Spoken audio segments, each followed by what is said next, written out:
तुम श्योर हो? इस ग्रंथ में वही लिखा है, देख। जिस रात चंद्रमा काली घटाओं के अंधकार में पूरी तरह से डूब जाएगा, उस रात गर्भांतर का दरवाजा असुरों के लिए खुलेगा, और अगर किसी भी रौद्री की महक उन तक पहुंची तो वो अंदर आ जाएंगे। मुझे लगता है शायद यही वो रास्ता है जिससे बाहर निकल सकते हैं। पर हमें क्या पता कि कहाँ है और क्या है ये दरवाजा? एक काम करते हैं, उन अम्मा से पूछते हैं कि किस दरवाजे की बात हो रही है यहाँ।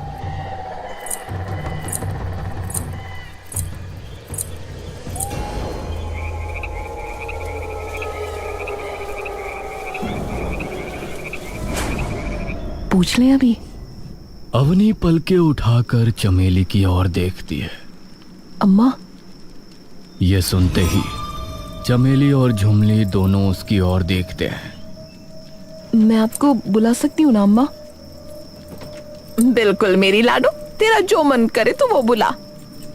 अम्मा, मैंने गर्भांतर के अंदर एक दिन के बारे में पढ़ा है, उसके बारे में पूछना था। पूछ लाडो, क्या पूछना है? इसमें लिखा है कि कोई ऐसा दिन आता है जब चंद्रमा की रोशनी खत्म हो जाती है और उस दिन कोई दरवाजा खुलता है, ऐसा कुछ लिखा था। अच्छा, हनेर की रात कल ही तो है। हर बरस में एक बार आती है ये रात। लाडो, इस दिन की रात को चंद्रमा ना आता आसमान में, और इस अंधेरे में गर्भांधर का वो दरवाजा खुलता है जिसके परे असुर रहते हैं। जो भी असुर इस गांव के आसपास आने की कोशिश करता है, भूरमा उसे अपने काल चक्र में फंसाकर उस दरवाजे के पीछे धकेल देती है। तो किसी ने देखा है दरवाजा आज तक इस गांव में? चमेली एकदम से डरकर बोलती है। ना लाडो ना, उस रात तो कोई रौद्री घर से बाहर ना निकलती। अगर बाहर निकली तो असुर को हमारी खुशबू आ जाएगी और वो अंदर घुस आएगा। तुम भी मत निकलना कल रात को बाहर, आ गई समझ? अवनी और मेघा चुपचाप एक दूसरे की ओर देखते रहते हैं। चलो अब फटाफट रोटी खा के सो जाओ, कल तुमने गांव दिखा लाऊंगी। हाँ, सवेरे। जी अम्मा।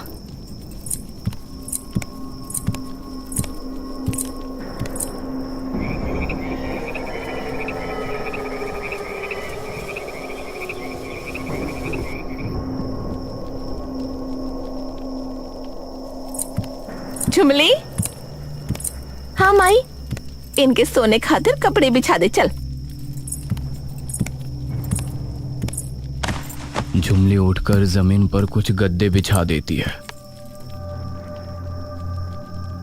और मेघा और अवनी चुपचाप जाकर वहां लेट जाती है। अवनी, मैं बिना राहुल के नहीं जाने वाली यहाँ से। मैंने कहा ना, लेके भी मैं आई थी और लेके जाऊंगी भी मैं ही। पर हमें क्या पता कि वो कहाँ है?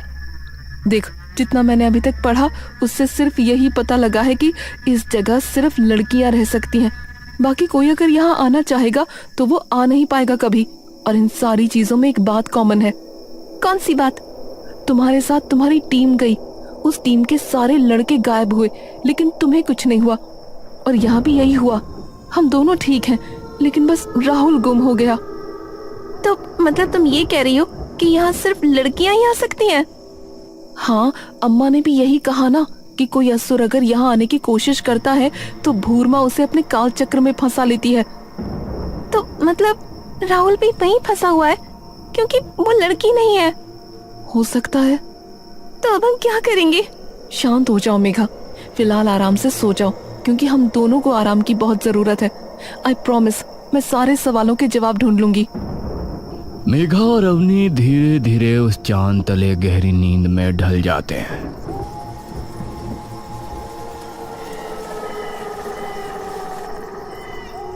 अवनी पूरी तरह से नींद में होती है कि तभी एक पानी की बूंद अचानक उसके माथे पर आ गिरती है और तभी एकदम से अवनी की आंखें खुलती है।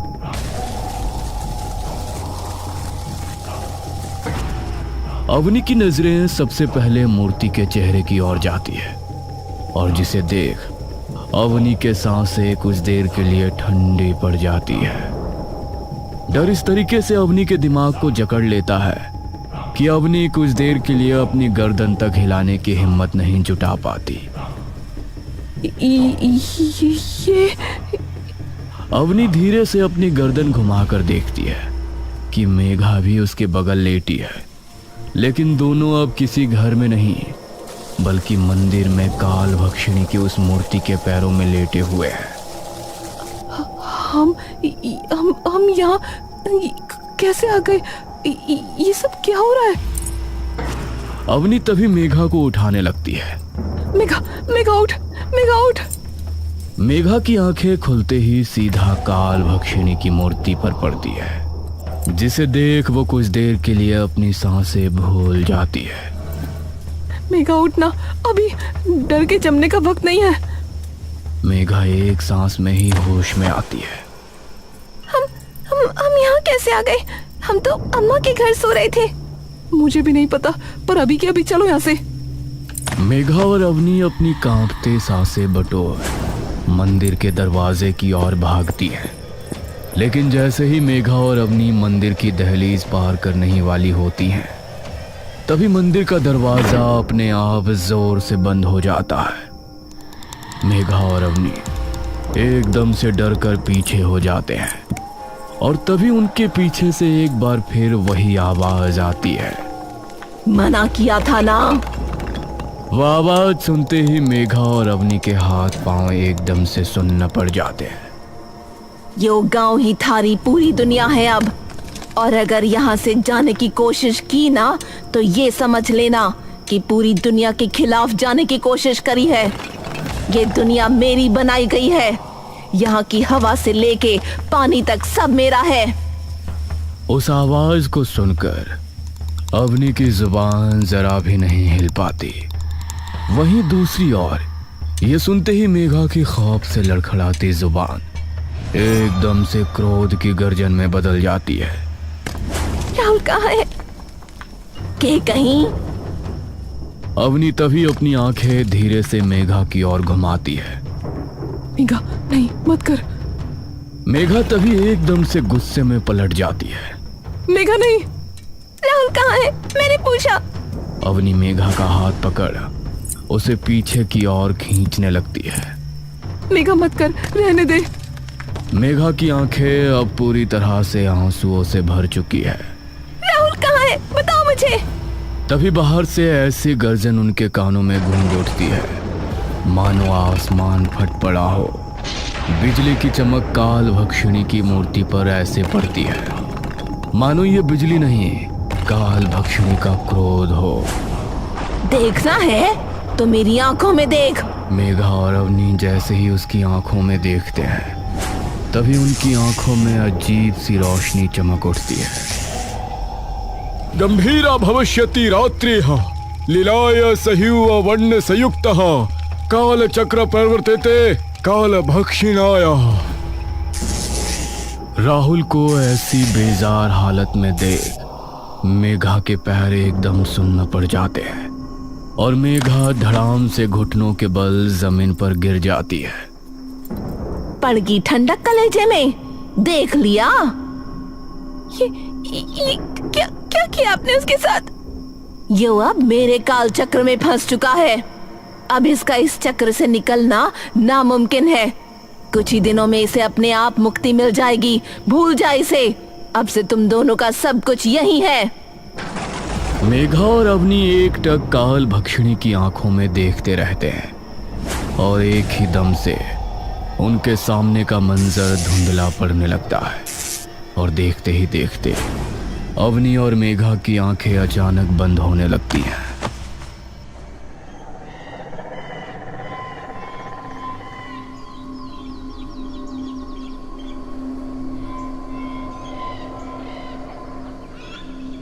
भाण, अरे उठ जाओ, यहाँ कब से मैं आ गई?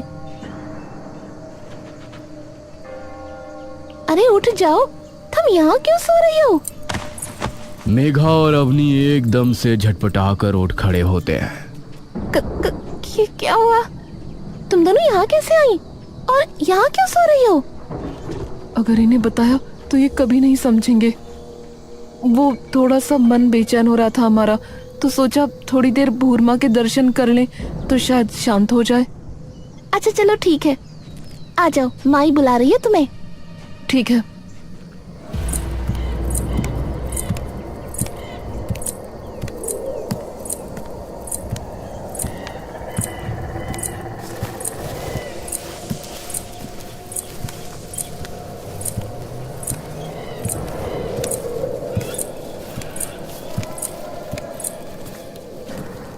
अरे लाडो, कहाँ चली गई थी? अरे अम्मा, मंदिर में मिली सोती। अरे थारी, क्यों भला? वो कुछ नहीं, बस थोड़ा सा मन बेचैन हो रहा था तो सोचा एक बार भूरमा के दर्शन कराएं, क्या पता शांत हो जाए। वहां गए तो पता नहीं कब वहीं आंख लग गई। अच्छा चलो ठीक है, तुम दोनों बैठ जाओ, मैं इतने कुछ खाने को बना दूं तुम्हारे लिए, उसके बाद गांव दिखा के लाऊंगी। ठीक है। चमेली और झुमली खाना बनाने लगते हैं। तभी मेघा अचानक अवनी के पास आती है और उसे बाहर की ओर खींच लेती है।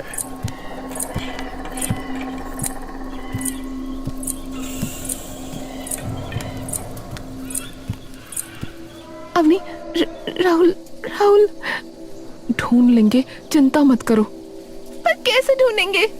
धीरे देखो, हमें ये तो पता लग चुका है कि राहुल उसके काल चक्र में फंसा है। अब हमें बस ये पता लगाना है कि वो जगह है कहाँ। पर तुमने सुना ना वो क्या कह रही थी, जल्दी उसे मुक्ति मिलने वाली है। यानी अगर हमने उसे वहां से नहीं निकाला तो कुछ नहीं होगा, तुम चिंता मत करो, पहले अंदर चलो। अवनी और मेघा वापस अंदर चले जाते हैं।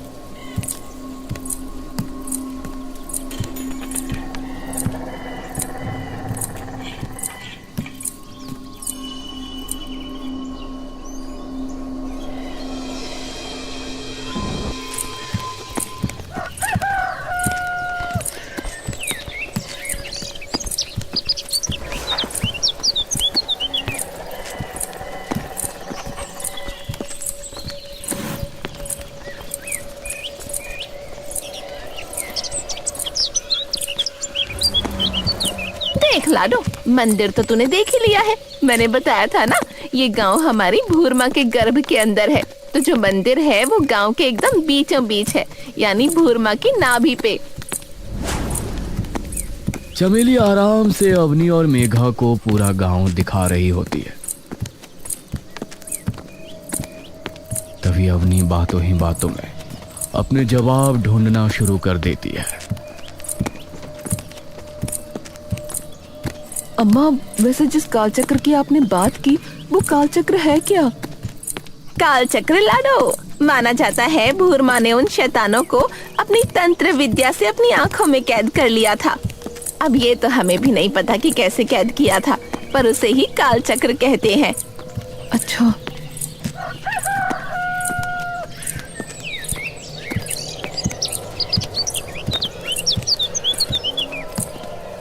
सब लोग वापस घर आ जाते हैं और अवनी फिर वो गर्भ पुराण उठाकर उसका एक एक पन्ना छानना शुरू कर देती है, जिसे पढ़ते पढ़ते लगभग शाम हो जाती है।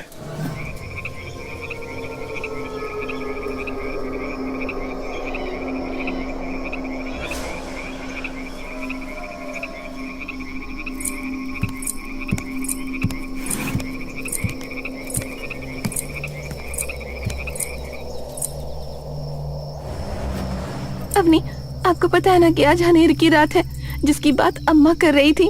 अगर आज नहीं निकले तो यहाँ 1 साल के लिए फंस जाएंगे और राहुल के पास इतना वक्त नहीं है।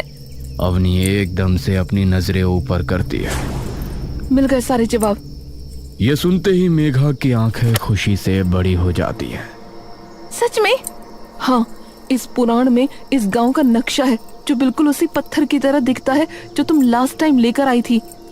तो उससे कैसे पता चलेगा? उस नक्शे के हिसाब से गांव का जो मंदिर है वो गांव के बीचों बीच है। और अम्मा ने क्या कहा था याद है? कि वो मंदिर जहाँ भूरमा की नाभि है वहां बना है। तो अगर हमें बाहर निकलना है तो हमें उत्तर दिशा की ओर भागना पड़ेगा, उनके मुंह की ओर। वही है वो दरवाजा जो आज रात खुलेगा। और राहुल कहाँ है? कल जब राहुल को देखा तो उसकी आंखों में देखा था, और अम्मा भी कह रही थी कि उन्होंने अपनी आंखों में कैद कर लिया था असुरों को, तो वो जरूर वहीं होगा। मतलब हमें आज रात ही निकलना होगा? हाँ।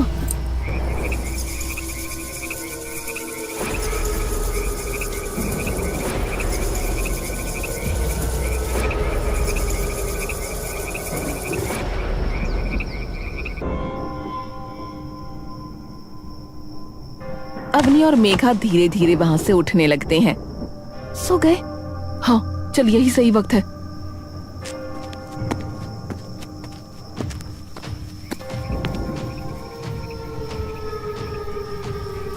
जाना कहाँ है? सीधे चलते जाओ। अवनी, पहले राहुल के पास चलेंगे।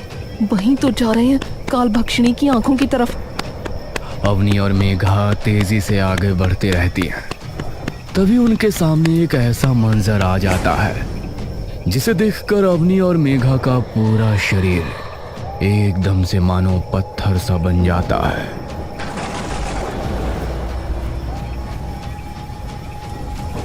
मॉम, डैड, माँ। और जैसे जैसे वे लोग अपने कदम उनकी ओर बढ़ाते हैं, अवनी और मेघा भी एक एक कदम पीछे हो जाते हैं। आ जाओ अबू हमारे पास। आ जाओ अबू, डैड बुला रहे हैं। आपको सुन नहीं रहा? नहीं नहीं नहीं नहीं, ये नहीं हो सकता। तभी मेघा एकदम से अवनी का हाथ थाम लेती है। अवनी, कोई भी नहीं। काल भक्षिणी की आंखें हमारे डर हमें दिखा रही हैं। आंखें बंद करो और अपने डर का सामना करो। मेघा और अवनी आंखें बंद कर उनकी ओर दौड़ने लग जाती है और एकदम से उनके आर पार निकल जाती है।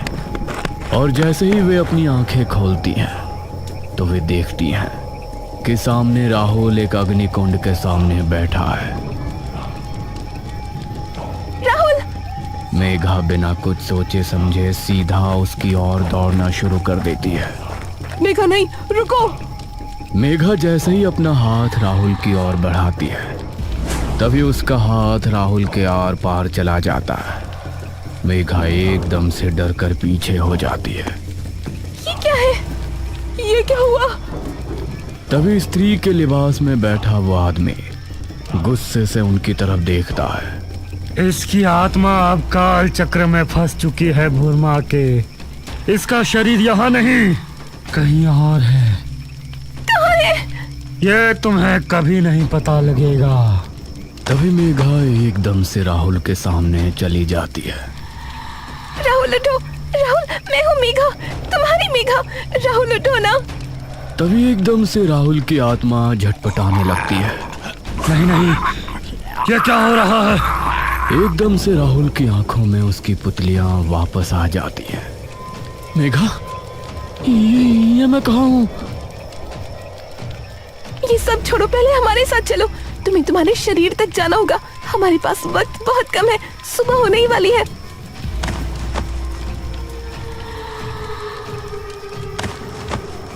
तभी वो आदमी उनके सामने आकर खड़ा हो जाता है। मैं कहीं नहीं जाने दूंगा। लेकिन राहुल तभी गुस्से में उसे धकेल के नीचे गिरा देता है। तुम्हें ये पता है कि तुम्हारा शरीर कहाँ है? मुझे तो ये नहीं पता कि मैं यहाँ आया कैसे। एक मिनट, अगर इसकी आत्मा यहाँ है तो क्या पता शरीर दूसरी आंख में हो।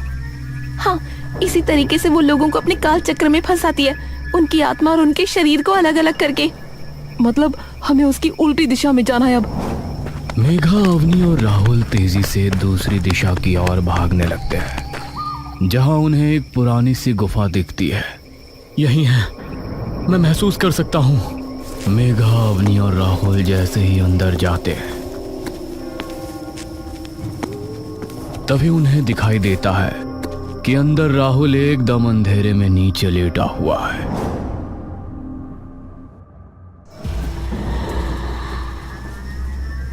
जाओ अपने शरीर में वापस।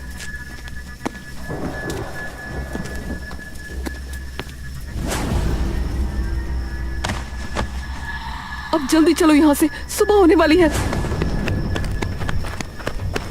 अवनी, मेघा और राहुल पूरी तेजी से काल भक्षिणी की मुंह की ओर बढ़ने लगते हैं। तभी उन्हें दिखता है कि सामने से कई सारी औरतें हाथ में मशाले लिए उनकी ओर आ रही हैं। सबकी आंखें एकदम सफेद। ये सभी यहाँ कैसे? क्या कर रहे हैं ये? तभी वे देखते हैं कि सामने से एक औरत जिसके मुंह पर पल्लू ढका है, हाथ में मोटे मोटे कड़े हैं।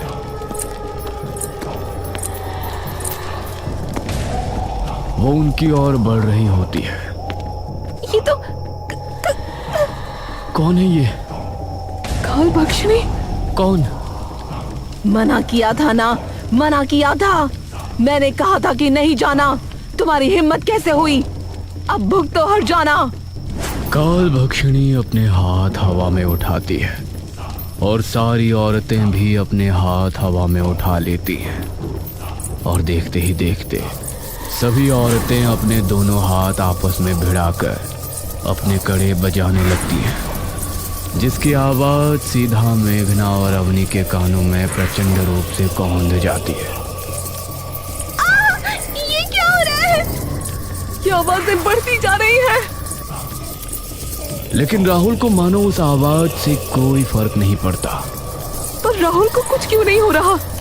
मेघा की आंखें एकदम से बड़ी हो जाती हैं। क्योंकि वो लड़की नहीं है। ये लोग इसलिए औरतों के अलावा किसी और को अंदर नहीं आने देते, क्योंकि उन पर काल भक्षिणी का कोई कंट्रोल नहीं है। किसी की भी आंखों में आंख मत मिलाना। राहुल सिर्फ जमीन पर देखकर आगे बढ़ने लगता है और काल भक्षिणी एकदम से तेज कदमों से उनके पीछे पीछे आने लगती है। राहुल जल्दी चलो, वो आ रही है। तुम्हें कोई दरवाजा दिख रहा है सामने? नहीं, तभी राहुल को दूर कुछ चमकता नजर आता है। पर वहाँ कुछ चमक रहा है। वहीं जाते जाओ, जल्दी। राहुल तेजी से आगे बढ़ता है और देखता है कि सामने दरवाजे के आकार में रोशनी चमक रही है। मिल गया। राहुल तेजी से आगे बढ़ने लगता है, लेकिन वो दरवाजा अब धीरे धीरे बंद होना शुरू हो जाता है। ये तो बंद हो रहा है। अवनी ऊपर की ओर देखती है, जहां रात ढल रही है और आसमान में सूरज धीरे धीरे चढ़ रहा है। दिन चढ़ने वाला है, जल्दी भागो राहुल।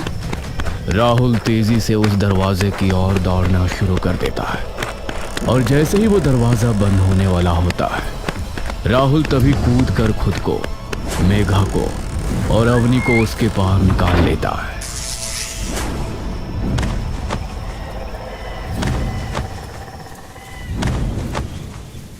उनके सामने एक लंबा सा रोड है।